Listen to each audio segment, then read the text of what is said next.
What's up, y'all? What's poppin'? About to react to this video. This is Victoria's analysis, Cat Valentine. And it says Cat's not crazy. I'm not exactly sure what this means, but sure, we're gonna see this analysis. I never thought she was crazy, just, ditzy maybe, but, maybe there's more to it. I've never actually watched the show, so I'm not exactly sure, but sure, let's see this analysis. Let's watch. This person wrote, "Hey, Cat, what's wrong with you?" I wish I knew.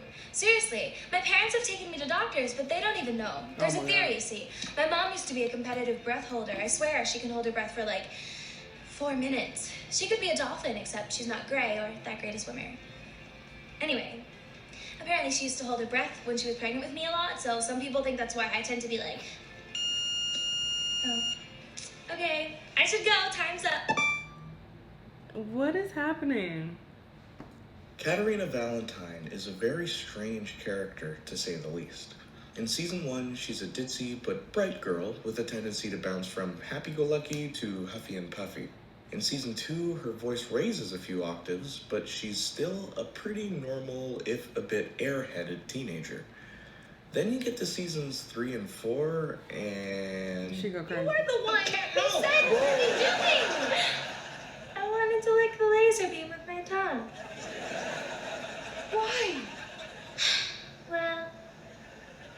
You want to know what flavor it is, don't you? And this only got worse when she got her own spin-off, Sam and Cat. But why did this happen? What could have caused Cat to quickly coast off to the corner of the crazy cuckoo cathedral? Oh my god. Well, let's take a look. Girl doesn't dye her hair that color unless she has psychological problems. My hair color has nothing to do with my psychological problems. One of Cat's most consistent traits is her love for her friends. Through both Victorious and Sam and Cat, she never wants her friends to get hurt, and she's almost always willing to help them whenever they ask for it. She's also extremely talented. She's able to sing, to dance, she can act, she's a great cook, she keeps her balance on the very difficult rabbit bull ride in the Gorilla Club, she's shown to be a great makeup artist in Tori the Zombie, and lest we forget, she makes her own stage costumes in her costume class and is able to accurately predict Beck's measurements just by looking at him in Tori Falls for Beck. To say she's a very well-rounded student would be an understatement. But with all this talent comes some very bizarre quirks. Cat often forgets the number 3, keeps food in her bra, she's addicted to a children's candy called Bibble, she dates a lot of boys who never stay in a relationship with her for very long. She has a habit of spending more money than she should, and earlier on she has a phrase that she says repeatedly. What's that supposed to mean? What's that supposed to mean? Which actually originated from 1999's The Amanda Show sketch, Moody's Point.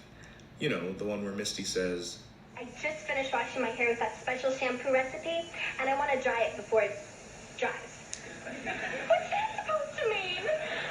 Okay, bye. Did you know that? Huh? Did you? Anyway, Separately, these quirks can come off as, well, quirks. But together they seem like symptoms for something much more serious. Maybe Cat has low-level autism. It would explain a few things. And knowing how unstable her brother is, her parents probably wouldn't put her through cognitive behavioral therapy or any sort of treatment, because in their eyes, she's fine. After all, she has friends, gets good grades, is very talented, and seems to function a lot better than her brother does. We're onto something here, but personally I don't think Cat is autistic. It wouldn't explain her rapid and unrelenting mood changes. But you know what might explain it? A video from theslap.com where Robbie sings about each character. Okay, there's this girl named Tori. She goes to a school, it's a performing arts school where the kids make the rules. Her teacher is a psycho, no ifs, ands, or buts, wearing sandals in class and drinking milk from coconuts. Her sister is a diva, she's a real pain bar none. She thinks she can sing, even with a giant tongue. Her friend's name is Audrey, he's got the mind of a poet. He plays the piano and he can really blow it. Now, Tori's nice to Jade, but Jade is mean to Tori. Where's the sense in that? Well, I guess it makes a good story. And Cat is bipolar, she can really do you in. There are crazy cats up here, let's sing it all again. Wait, what? And Cat is bipolar, she can really do you in. And Cat is bipolar, she can really do you in. Cat is bipolar. What this means is her mood alternates between I don't see mania her being and upset depression. though.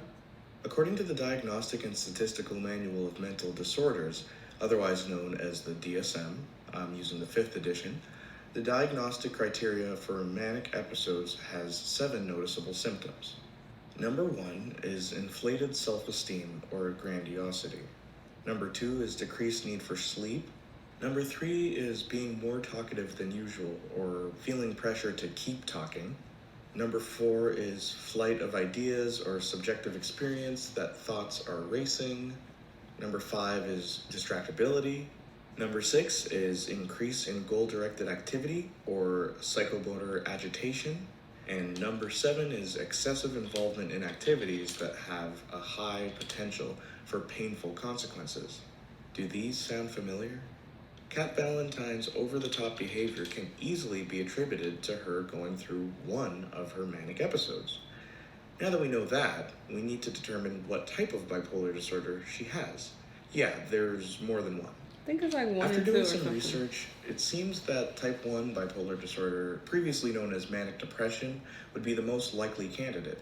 It contains both full manic episodes and major depressive episodes, has an onset as early as childhood, and is twice as likely in women than it is in men.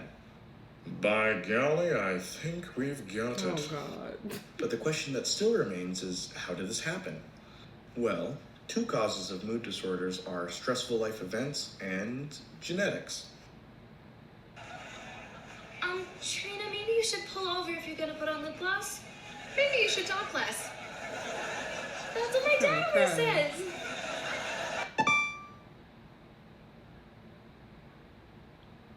The Valentine family is very odd.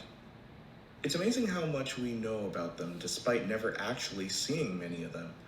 We know that her Uncle Jesse soaks his feet in chicken fat every Sunday. What? Her Aunt Pearl and Uncle Walter don't flush the toilet unless absolutely necessary. Her cousin Jessie shot her brother. nasty. Her mother used to be a competitive breath holder. Her dad thinks she should talk less. And her brother has a laundry list of psychological problems and criminal offenses. Cat's Nona seems like the only normal person in her family, as we can see in Sam and Cat. Cat's family is clearly missing a few screws, but the only real indication of anything more going on is in this scene. All boyfriends and girlfriends fight a lot, don't they? Well, sometimes we. Yes or no? Let her talk! You never listen to me talk! Can I go now? No! I'm under my bed. I'm under my bed. I'm under my bed. This scene always comes to mind when I think of Cat's home life. Maybe her parents argue a lot. Maybe her brother and her parents argue a lot.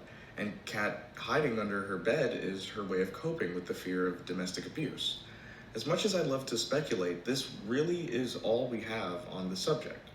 The point is, Cat's disorder wouldn't be outside the realm of possibility if her family is anything to go by. Despite all of that, Cat shows nothing but love for her parents, and her parents love her. At least they love her enough to send her to school with a bodyguard to help her Bible addiction. The only other thing I could find on her family was this. One time, my brother found a vacuum cleaner in our church basement. He took it home, and now he keeps it in his room. Well, you should call the church and tell him he has it. Oh, they wouldn't want it back. Cat's family goes to church? Are they Christian or Catholic? What denomination? How long have they been going? My name is Cat, here's a video for you. I know it's not fancy, but it's something to do.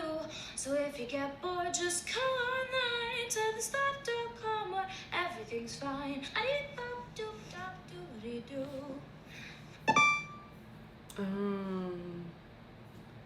All the students at Hollywood Arts have a locker that represents them. Andres has a piano that requires him to play music in order to open up. Robbie's locker has a mosaic of baby bottle nipples from his childhood, with a separate bottom locker for Rex, showing his attachment to his childhood. And Beck's locker is transparent, because he has nothing to hide, or he has nothing going on. But we're never shown Cat or Trina's locker. If this behind-the-scenes photo is anything to go by, we can assume that this is Cat's locker. It's pink with what looks like a red rose, until you look closer and Like a see frog. that it's actually a ladybug climbing out of wild grass. That's a Cat ladybug? Valentine Why the appears to eyes be like this that? beautiful symbol of love, joy, and happiness from afar, But the closer you get to her, the more visible the truth becomes. The ladybug being the hidden truth about her mentality, and the wild grass being her unstable home life. Forever trapped against this world coded in her favorite color, pink. Cat Valentine, the beautiful parasite. Woo! All right, there you go. You asked. Listen, I'm convinced you can make a case out of absolutely anything. I don't know if they were thinking this deep into her character. I think they were just trying to make her funny and, you know, making her have all these weird quirks and making her be weird and say weird shit. But to think that she's bipolar and she has all these psychological problems and shit, it's just like, oh, it's make it a little dark. It's just like, I didn't want to look at her like that. But now when I watch these clips, I'm gonna be thinking like, is this bitch bipolar? Like, what's happening? Anyway, yeah, this is a random analysis, I guess. Y'all let me know what y'all thought about it, and I'll see you on the next video. Bye!